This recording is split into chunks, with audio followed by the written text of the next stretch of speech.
할렐루야. 오늘은 십계명 9번째 시간입니다. 거짓 증거하지 말라라는 제목으로 하나님 말씀 증거하겠습니다. 제가 오전 예배에 설교하고 또 오후 예배를 같이 하다 보니까 이제 알겠어요. 오후 예배가 확실히 듣는 여러분들에게 참 많이 힘든 시간인 것 같습니다. 국수도 맛있게 드시고 떡도 맛있게 드시고 우리의 눈꺼풀이 점점 무거워지는 시간입니다. 정신을 바짝 차리셔서 오늘 이 하루가 온전히 하나님께 올려줄 수 있게 되기를 바랍니다. 오늘은 거짓 증거하지 말라라는 제목인데, 지금까지 우리가 계속해서 10계명 강의를 쭉 해왔고 9번째 계명까지 오지 않았습니까? 한 주에 하나씩 다뤘는데 어떠세요? 지금까지 9가지 한 거 다 외우실 수 있겠습니까? 다음 주에 이렇게 발표시키시면 하실 수 있으실까요? 네, 안 시킬 건데요. 그냥 물어보는 거예요. 그런데 10계명 강의를 하면서 우리가 마음이 참 쉽지만은 않았던 시간이었던 것 같습니다. 왜 그러냐면 한 계명 한 계명이 다 우리가 자유로울 수 없는 계명들이었거든요. 한 계명 한 계명, 단 한 계명이라도 우리가 잘 지킬 수 있었던 계명이 없었던 것 같습니다. 그래서 우리가 그 계명 앞에서 자유로울 수가 없기 때문에 이 한 계명 한 계명 받을 때 우리의 마음이 그토록 무거웠던 것이 아닐까, 그런 생각들을 해보게 됩니다. 그러면 오늘은 어떠세요? 오늘 함께 살펴보는 거짓말하지 말라라고 했을 때 여기 계신 분들은 거짓말하지 않고 살아가고 계십니까? 거짓말을 적게 하시는 분은 계실지 모르겠는데 거짓말을 안 하고 사시는 분들은 없었던 것 같습니다. 아무도 없을 거예요. 우리는 모두 이 9번째 계명에서 자유로울 수가 없죠. 저도 그렇습니다. 저도 이 계명 앞에서 자유로울 수가 없습니다. 아주 어릴 적에는 제가 부모님에게 거짓말을 할 수가 없었어요. 왜냐하면 부모님께서 항상 저에게 말씀하셨거든요. 네가 거짓말하면은 눈을 뒤집어 까보면 다 알아. 어렸을 때 그렇게 많이 하시지 않아요? 뭔가 이렇게 얘기하면 너 지금 하는 말 진짜야 아니면 거짓말이야? 아빠는 눈 뒤집어, 누가 얘기했는지 나왔네요. 눈 뒤집어 까보면 다 알아, 이러시는 거예요. 저는 그 순간 그거를 믿었어요. 야, 우리 부모님은 다 이런가? 다른 부모님 다 이런가? 아니면 우리 부모님이 목사님이어서 이런 걸 아는 건가? 그런데 머리가 크고 이 말이 사실이 아니란 걸 한 순간 거짓말을 하기 시작했어요. 말씀을 준비하면서 내가 우리 부모님을 속였던 대표적인 거짓말이 뭐가 있을까 생각을 하다가 이 사건이 생각이 났어요. 제가 중학생 무렵에 우리 가족은 직산 우체국 옆에 제일프라자에서 살았어요. 4층에서 살았는데, 그리고 당시 그 밑에는 만화책을 대여해주는 곳이 있었습니다. 만화방이 있었습니다. 혹시 기억하십니까? 오래 사신 분들? 근데 여느 청소년들이 그러하든 저도 그 중학교, 고등학교 무렵에 만화책에 참 많이 빠져서 살아 있었어요. 적당히 볼 수는 있었겠지만 제 문제는 지나치게 빠져서 만화책에 심취해 있었다는 것입니다. 부모님께서 신방 가신다. 나이스! 너무 좋았어요. 너무 좋았습니다. 제게 만화책을 실컷 볼 수 있는 기회였어요. 그렇게 신방 가실 때 만화책을 실컷 보다가도 이제 부모님께서 돌아오실 때만 되면 만화책을 잘 숨겼습니다. 저는 언제 부모님이 오실지 정확하게 알았어요. 정확하게 알았습니다. 그때 제 방은 그 아파트 제일프라자 복도와 맞은 그 가까운 곳에 있었는데 제일프라자에서 엘리베이터 소리가, 작동음이 제 귀에 정확하게 들렸어요. 그래서 작동음이 시작되고 나서 얼마나 걸렸을까에 따라서 이 엘리베이터가 4층에 오는지 5층에 오는지 6층에 오는지를 파악할 수가 있었어요. 지금 대영이가 거기서 살고 있죠. 부모님은 잘 아셔야 돼요. 그거를 파악할 수 있거든요. 4층에 왔다 싶으면 복도까지 걸어오는 시간이 있지 않습니까? 그때 저는 만화책을 덮고 공부하는 것처럼 흉내를 내는 겁니다. 그래서 얼마든지 저는 부모님을 속일 수 있다 생각하는 거죠. 그런데 뛰는 놈 위에 나는 놈 있다 했던가요? 부모님께서 이런 제 행동을 알고 계셨나 봅니다. 어느 날은 엘리베이터를 타고 오시지 않으시고 계단으로 오셔서 발소리를 내지 않으시고 들어오시는 바람에 모든 것이 들통났습니다. 모든 것이 들통났어요. 그 전까지 제가 해왔던 모든 행적들이 들통나던 순간이었고 저희 어머니께서는 그 모든 만화책을 폐기하셨어요. 그때 제 마음이 얼마나 깜짝 놀라고 또 무서웠는지 모릅니다. 그 이후에 지금까지 이 거짓말뿐 아니라 제가 그 이후에 살아오면서 많은 거짓말들을, 크고 작은 것들을 해왔기에 오늘 구계명 앞에서 저는 자유롭지 않습니다. 여러분들은 어떠신가요? 제가 제 이야기를 들추어냈지만 여러분들께서도 삶의 스토리 가운데 많은 거짓말들이 있었을 것이라 생각합니다. 이 9번째 계명, 오늘 거짓말하지 말라라고 하는 것은 그 앞에 내 이웃 앞에서라는 단서가 하나 붙어 있어요. 네 이웃 앞에서 거짓 증거하지 말라라고 되어 있죠. 그들이 속한 전체 공동체를 보호하기 위한 것에 이 9번째 계명에 초점이 있다는 거예요. 거짓 증거하지 말라라고 할 때 그 앞에 네 이웃 앞에서, 네 이웃을 보호하기 위해서 함께 살을 부대껴 같이 살아가고 있는 집단과 공동체를 보호하기 위해서 거짓 증거하지 말라라고 말씀을 주시는 거죠. 이 9번째 계명을 히브리 본문으로 보면은 그 문법이 원래 법정에서 쓰이는 문법처럼 되어 있습니다. 그러니까 이 9번째 계명은 법정에서 벌어질 수 있는 일들에 대한 이야기인 거죠. 우리나라 법정에서도 증인 자리에 서게 되면은 증인 선서를 하게 되어 있습니다. 이렇게 말합니다. 양심에 따라서 숨김과 보탬이 없이 사실 그대로 말하고 만약 위증이 있을 시에는 위증의 벌을 받기로 맹세합니다 라고 증인 선서를 하게 됩니다. 그런데 당시의 법정은, 이 말씀이 주어졌던 당시의 법정은 요즘같이 무슨 법원이 있는 것도 아니고 잘 훈련받은 어떤 사법연수원에서 잘 훈련받은 법관이 있었던 것도 아니고 그렇게 판사들 앞에서 시시비비를 가리는 그런 잘 체계화된 시스템이 아니었어요. 출애굽할 당시에 그 당시 백성들에게 혹은 가나안 땅에 막 들어왔었던 그 초창기 이스라엘 민족들에게 주시는 말씀입니다. 초창기였다고는 하지만 당시에도 사람이 살고 있었던 곳이기 때문에 죄성이 가진 사람들이었기 때문에 시시비비가 많이 일어났겠죠. 사람을 죽이기도 하고요, 물건을 훔치기도 하고 거짓말하기도 하고 많은 사건들이 일어났을 것입니다. 그런데 그 시시비비를 가리기 위해서 그 공동체 리더나 족장들이 심판을 하게 되는데, 저번에 여호수아 설교를 하면서 말씀을 드린 바가 있습니다만 보통 법정은 성문 앞에 넓은 공터 같은 데서 재판이 열리게 되었습니다. 성문 앞에 넓은 뜰에서 사람들이 많이 모여 있어요. 그때는 뭐 지금처럼 CCTV가 있는 것도 아니고 지문 감식할 수 있는 과학기술이 발전한 것도 아닙니다. 이때 제일 중요한 근거는 증인이에요. 내가 이 사건을 목격했다. 구약성경 말씀에서도 한 사건에 대해서 확증을 얻으려면 두세 명의 증인이 있어야 될 것이다 말씀을 하죠.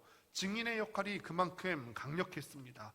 그 사람의 증언에 따라서 사람이 살기도 하고 죽을 수도 있었습니다. 이때 거짓 증인을 세우는 경우들도 간혹 우리가 볼 수가 있습니다. 성경 가운데서 거짓 증인을 세운 대표적인 예를 볼 수가 있는데, 북이스라엘의 아하방을 여러분들이 다 아실 것입니다. 이 아하방이 백성의 한 사람 중에서 나봇이라고 하는 사람의 포도원을 보니까 저 포도원을 내가 갖고 싶은 거죠. 그래서 나봇에게 포도원을 달라고 했더니 나봇이 말하기를 조상 때로부터 대대로 물려받은 이 땅을 당신에게 줄 수 없습니다. 왕에게 줄 수 없습니다. 그리고 그것은 율법에서도 금하는 것이었거든요. 왜냐하면 땅은 한 사람의 일생과 노후까지도 책임져주는 경제적인 근간이 되기 때문에 하나님께서는 땅을 사고 파는 일에 대해서, 영원히 사고 파는 일에 대해서 엄격하게 금지하셨어요. 그래서 아합의 요구를 이런지하에 거절합니다. 화가 난 아하방은 궁전에서 식음을 전폐하고 누워있더니 이 모습을 본 아내 이세벨이 답답한 거죠. 어이구 이 답답한 양반아, 당신이 왕인데 그거 하나 못 뺏어서 되겠는가? 뭘 그런 걸 가지고 근심하냐? 걱정 말고 식사나 잘하십시오 하면서 나봇의 포도원을 갈취할 음모를 짜는데, 이세벨이 나봇을 음해합니다. 열왕기하 말씀을 보니까 이 이세벨이라고 하는 사람이 폭력원 같은 불량배들 2명을 세워서 나봇에 대해서 거짓 증거를 한 거예요. 저 사람이 왕을 모독하고 하나님을 모독했다. 그런데 하나님을 모독하는 일은 당시 사형에 해당되는 죄였거든요. 이세벨은 돈으로 불량배 같은 2사람을 증인으로 사서 법중에 세워서 위증하게 만들었고 결국 나봇은 죽습니다. 이에 대해서 하나님은 뭐라고 심판하실까요? 거짓 증언하는 거, 위증하는 거, 오늘 말씀 가운데서도 거짓 증거하지 말라고 하셨는데 이세벨이 구약 가운데서 지금 거짓 증거했어요. 이에 대해서 하나님의 심판이 이렇습니다. 잠언 15장 말씀을 보면 거짓 증인은 벌을 면하지 못할 것이요 거짓말을 하는 자도 피하지 못하리라. 거짓 증인은 벌을 면하지 못할 것이요 거짓말을 뱉는 자는 망할 것이니라. 망령된 증인은 정의를 업신여기고 악인의 입은 죄악을 삼키느니라. 이 말씀에 따라서 그 악한 아합 왕과 이세벨의 최후가 예언되었고 그대로 되었습니다. 열왕기상 말씀을 보니까 이세벨에 대해서 예언이 되어 있는데 이세벨에게 대하여도 여호와께서 말씀하여 이르시되 개들이 이스라엘, 그러니까 북이스라엘의 수도 이스라엘 성읍 곁에서 이세벨을 먹을지라. 아합에게 속한 자로서 성읍에서 죽은 자는 개들이 먹고 들에서 죽은 자는 공중의 새가 먹으리라고 하셨느니라. 위증한 자는 이런 벌을 받는다는 거예요. 죽을 때 편히 죽지 못할 것이다. 죽긴 죽을 것인데 편히 죽지도 못할 것이고 시신조차도 찾지 못하게 짐승들이 다 먹어버릴 것이다. 위증한 자는 하나님께서 이렇게 무겁게 심판하시겠다는 거예요. 이웃에 대하여 거짓 증거한 대가를 성경은 분명히 기록하고 그대로 심판하고 있습니다. 거짓 증거하는 것, 이웃에 대해서 피해를 끼치는 거짓 증거하는 것, 이것은 엄하게 성경에서 다스리는 항목입니다. 그러면 사람은 왜 거짓말을 할까요? 왜 거짓말을 하죠? 요한복음 8장 44절 말씀 한번 확인해 보도록 하겠습니다. 같이 한번 읽습니다. 시작. 너희는 너희 아비 마귀에게서 났으니 너희 아비의 욕심대로 너희도 행하고자 하느니라. 그는 처음부터 살인한 자요 진리가 그 속에 없으므로 진리에 서지 못하고 거짓을 말할 때마다 제 것으로 말하나니 이는 그가 거짓말쟁이요 거짓의 아비가 되었음이라. 아멘. 거짓의 기원은 사탄입니다. 하나님께서 사람을 처음에 창조하실 때 하나님의 형상대로 창조하였다라고 하시죠.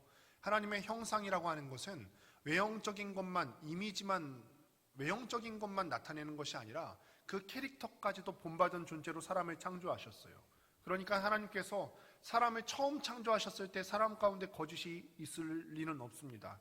그런데 사탄의 영향을 받은 거죠. 그래서 거짓말을 습관적으로 하는 사람은 영적으로 의심해 봐야 되는 거예요. 내가 거짓의 아비인 이 사탄에게 자꾸 휘둘리는 것은 아닌가.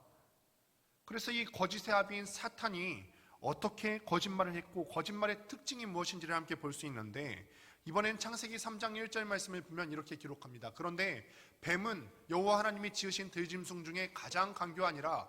뱀이 여자에게 물어 이르되 하나님이 참으로 너희에게 동산 모든 나무의 열매를 먹지 말라 하시더냐. 하나님께서 세상을 잘 세팅해 놓으시고 사람에게 주셨어요. 그리고 말씀하셨죠. 동산에 있는 모든 열매를 다 먹어도 된다. 딱 하나만 빼놓고, 선악을 알게 하는 나무의 열매만 빼놓고 너희가 모든 나무의 열매를 먹어도 된다 말씀하셨어요. 사탄은 이거를 과장되게 거꾸로 얘기하는 거죠. 정말 하나님께서 너희에게 모든 나무의 열매를 먹지 말라 하시더냐.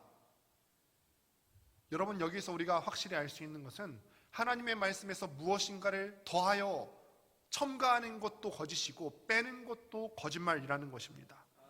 사탄은 아주 엉뚱한 말로 접근하지 않습니다. 우리가 너무 잘 익숙한 하나님의 말씀으로 우리에게 다가오는 거죠. 이단 같은 경우도 우리가 잘 아는 하나님의 말씀으로 다가오지 않습니까? 그 이후에 무언가를 더하고 무언가를 빼고, 그래서 그들에게 적합한 말로 가머니설로 우리에게 다가와서 홀립니다.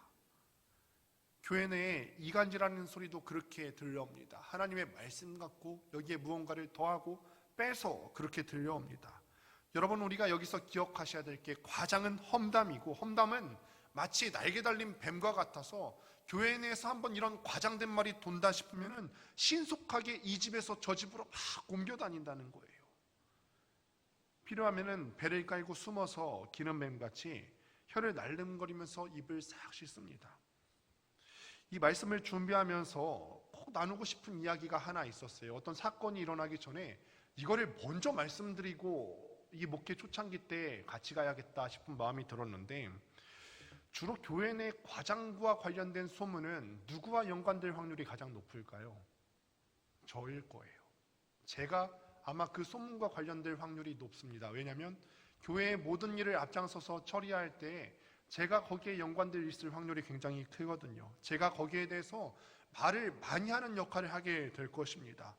저도 그 과정 가운데서 말을 명확하게 전달해야 되겠다 다짐은 하지만 또 여러분들께도 당부를 드립니다. 혹시나 소문을 통해서 이랬다더라 저랬다더라 하는 말이 여러분들 마음 가운데 상처가 되시거든 꼭 와서 이 말에 과장된 것은 없는지 제 마음이 어떤 마음이었는지 진위 여부를 확인하시면 좋겠습니다.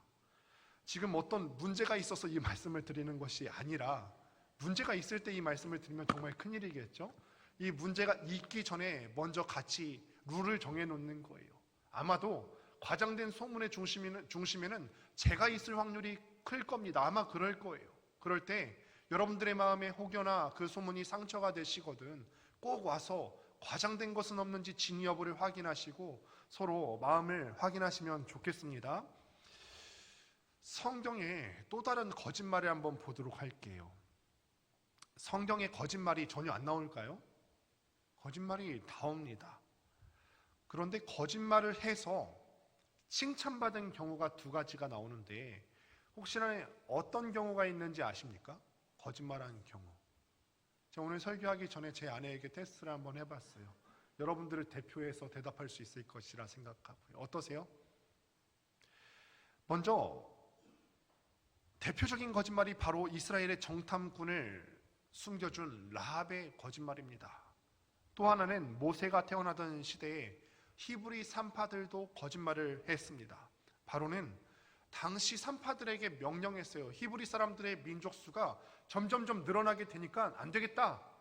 이제는 남자아이들이 태어나면 다 죽여라. 산파들에게 그렇게 명령을 했는데 히브리 민족들 중에서 계속해서 남자아이가 살아남고 태어나게 되는 거예요.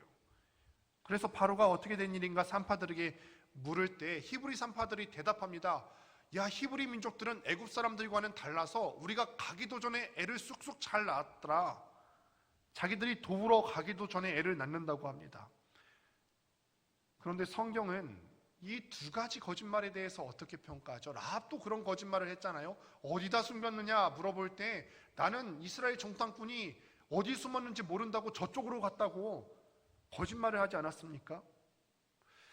이 성경에서는 두 가지 거짓말을 어떻게 평가합니까? 거짓말은 나쁜 것이니까 사실이 아닌 것은 다 나쁜 것이다. 저주를 받아야 한다고 했습니까? 그렇지 않아요. 이 두 번의 거짓말을 믿음이라고 높게 평가했어요. 좋은 믿음이다. 좋은 믿음이다. 그럼 여러분들에게 한번 묻습니다. 분명 거짓말인데 그게 어떻게 믿음의 행동이 될 수 있는 거죠? 거짓말이에요. 이스라엘의 정탐꾼이 그 집에 숨어들었고 여전히 숨어 있어요. 그런데 저쪽 길로 갔다고 말한 건 사실이 아니에요. 거짓말했어요. 히브리 산파들 남자아이를 낳았을 때 숨겨준 거예요. 그 사람들이. 그런데 어떻게 이 사실이 아닌 것을 말한 그것이 하나님께 칭찬받을 수 있는 거죠. 믿는 사람들이 가져야 되는 거짓말의 정의는 과연 무엇일까? 세상 사람들이 말하는 소위 하얀 거짓말이라고 한번 들어보신 적이 있으실 겁니다. 부모님께서 또 저에게 해주신 말씀이 하나 있습니다. 제가 유모차를 막 타고 나갈 무렵에 사람들이 저에 대해서 항상 한마디씩 하고 지나갔대요. 어머니 혼자 저를 데리고 나가면은 아버지가 옆에 안 계시니까 아이고 얘는 아빠 닮았나 보다 그러고, 아버지가 저를 데리고 나가면 옆에 엄마가 안 계시니까 아이고 얘는 엄마 닮았나 보다 그러더래요. 둘 다 안 닮았다는 거예요. 그리고 워낙에 인물이 없어서 한다는 말이 그런 거죠. 한편으로는 저는 할머니 할아버지들한테 그렇게 인기가 많았대요. 어렸을 때부터 이제 두상이 크다 보니까. 그러면서 할머니 할아버지들이 이렇게 말씀하시는 거예요. 아이고 얘는 장군감이네. 이 말 무슨 뜻이에요, 여러분? 장군감이네. 못생겼다는 말이에요. 못생겼는데 크기는 커서 아이고 장군감이네 하신 말씀이죠. 인물이 없는 것을요 이 정도로 말해야지, 야, 애 얼굴이 정말 안타깝다 이렇게 말하면 안 되는 것입니다. 오늘 제가 거짓 증거하지 말라고 했다면서 이 모든 것을 사실대로 말씀하시면 바보예요. 병원에서도 하얀 거짓말이 있을 수 있겠습니다. 의사가 때로는 시한부 판정을 내릴 때가 있지요. 그래도 아들은 아버지에게 걱정하지 마시라고 말해야 됩니다. 걱정하지 마시라고 소망이 있다고 말해야 합니다. 또 만우절은 어떨까요? 만우절 때 장난을 치는 건 4월 1일이 만우절이라고 해서 종종 거짓말로 장난을 치는 경우가 있고 저도 간혹 가까운 사람들에게 장난을 치는 경우가 있습니다. 심각한 선을 넘지 않는 이상 이 정도는 유쾌한 거짓말이 때로는 상황을 재밌게 만들 수 있겠다 싶습니다. 그러니 여기서 중요한 것은 무엇이냐면 거짓말에 대해서 평가를 할 때 단순히 어떤 사실을 말하느냐 아니냐가 중요한 것이 아니라 중요한 것은 그 말이 과연 생명을 살리느냐 죽이느냐, 그 말이 사람을 살리는 말이냐 죽이는 말이느냐가 중요한 것인 거죠.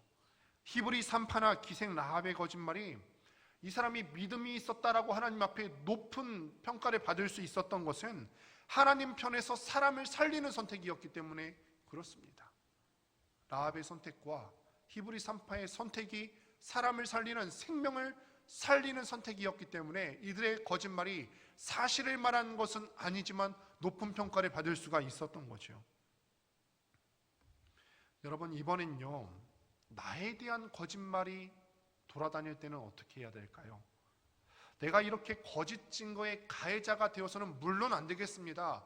어떤 말을 들었을 때 이 말을 증폭시키는 역할을 내가 해서는 안 되겠습니다. 그 오해를 만들어내는 일을 교회 내에서 내가 하시면 안 됩니다. 그래서 교회 내에서 말을 옮기실 때는 정말 조심하셔야 되는 거예요. 되도록이면은 남의 말을 하지 않으시되 만약에 꼭 해야 되는 상황이 발생하더라도 덧붙여서 하시는 일이 있으면 절대 안 되는 거죠. 이렇게 내가 가해자가 돼서도 안 되지만 만약 내가 그 거짓 소문, 거짓 증거의 피해자가 된다면 어떻게 극복할 수 있을까? 교회 내에서나 직장 내에서 우린 이런 경험들을 자주 합니다.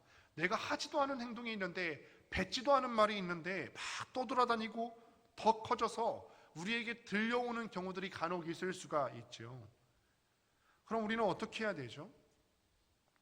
먼저 너무 억울한 경우 고소할 수도 있을 것입니다. 피해의 여파가 내가 감당할 수 있는 어떤 여파를 넘어서서 나의 가족과 친구와 동료들과 공동체까지 해악을 미치기 때문에 법정으로 가야 되는 경우도 있을 수 있을 겁니다. 연예인들 같은 경우가 대표적인 예가 있죠. 연예인들을 향해서 어떤 잘못을 했을 때 악플들이 달리지 않습니까? 그런데 그 악플들이 때로는 그 한 사람을 넘어서서 도에 지나쳐서 생명을 위협하는 경우들이 있을 수 있습니다. 공인이기 때문에 잘못된 것들에 대해서는 질타를 받을 수 있지만 때로는 선을 넘어서서 가족들까지 공격하는 경우가 있고 이것 때문에 악플러들을 고소하는 연예인들이 있다는 소식을 우리는 기사를 통해서 보신 적이 있을 겁니다. 그러나 만약 그 정도가 아니라면 나를 향해 거짓 증거하는 이가 또 다른 이웃이지 않습니까? 이것을 생각하면서 웬만하면 고소하지 말고 하늘 법정으로 그것을 갖고 가야 할 줄로 압니다. 우리에게 거짓 증거하는 것이 있을 수 있습니다. 실수할 수 있다는 거예요. 그리고 그 거짓 증거하는 사람도 내 이웃일 가능성이 높다는 거예요. 그 이웃에 대해서 우리는 고소하거나 또 반대로 복수하는 것이 아니라 예수 그리스도의 제자로서 하늘 법정에 갖고 올라가야 된다는 거죠. 사탄은 어떻게 해서든지 우리를 끌어내리려고 합니다. 주위 가까운 사람들의 의미 없는 말을 사용해서 내 마음에 생채기를 내려고 하고 큰 상처를 주려고 합니다. 요한계시록은 사탄의 참소자라고 부르는데 요한계시록 12장 10절 말씀 같이 한번 보도록 하겠습니다. 함께 읽습니다. 시작. 내가 또 들으니 하늘에 큰 음성이 있어 이르되 이제 우리 하나님의 구원과 능력과 나라와 또 그의 그리스도의 권세가 나타났으니 우리 형제들을 참사하던 자 곧 우리 하나님 앞에서 밤낮 찬송하던 자가 쫓겨났고. 아멘. 사탄은 참소합니다. 우리를 모함하고 우리를 끌어내리려고 하는데 이런 사탄의 참소를 하늘 법정으로 갖고 올라가는 성령의 능력을 사용하시기를 바랍니다. 제가 성경의 이야기를 통해서 그 방법을 알려드리려고 하는데 사도행전 7장 55절 56절을 보면 스데반의 기사가 나오고 있습니다. 스데반이 성령 충만하여 하늘을 우러러 주목하여 하나님의 영광과 및 예수께서 하나님 우편에 서신 것을 보고 말하되 보라 하늘이 열리고 인자가 하나님 우편에 서신 것을 보노라 한대. 스데반 집사는 자신을 해하는 자들을 결코 정죄하지 않았어요. 나는 잘못이 없는데 자기를 모함하고 심지어 목숨을 빼앗아가려는 자들을 정죄하지 않았습니다. 결국 스데반 집사님이 돌에 맞아 죽지 않습니까?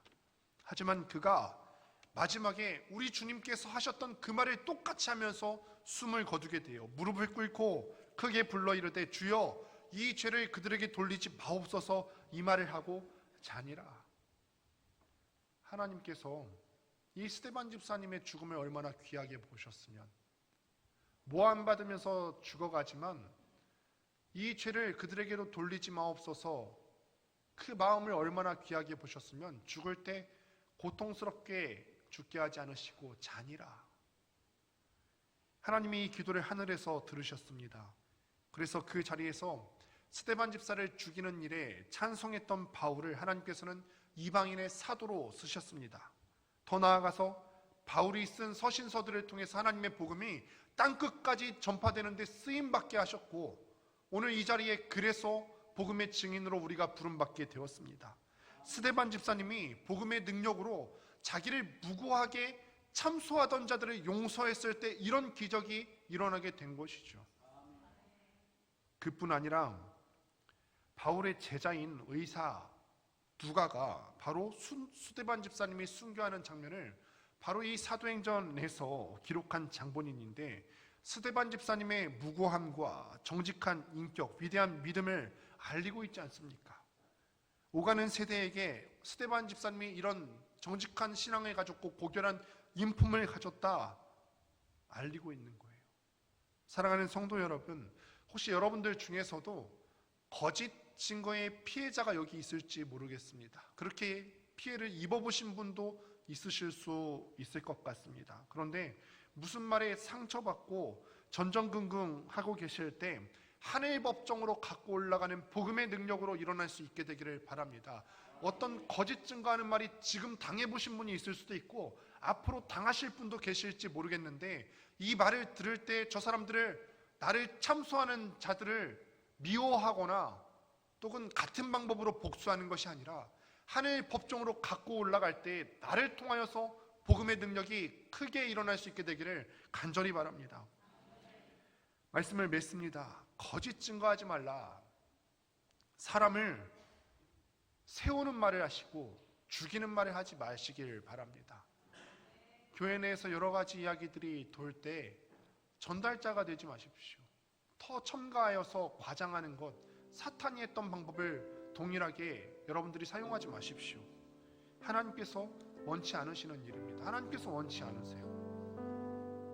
과장된 말을 삼가시고 내 말과 행동이 사람을, 생명을 살리는 일에 정말로 쓰임받고 있는가? 거짓말의 기준은 이게 팩트냐 아니느냐가 중요한 게 아니라 내 말이 사람을 살리느냐 살리지 못하느냐가 중요한 건데, 내 말과 행동이 정말 내 이웃을 살리고 있는가 아니면 죽이고 있는가를 정확하게 확인하시기 바랍니다.